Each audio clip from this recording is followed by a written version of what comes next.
Ayan guys, avocado na nabili ko. Yan, worth 100 pesos yan. Mura sana, no? Ang ganda-ganda nito nung nabili.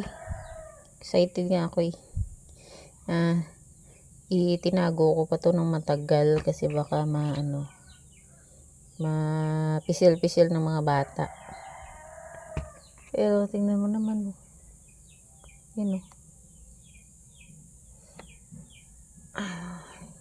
Ko.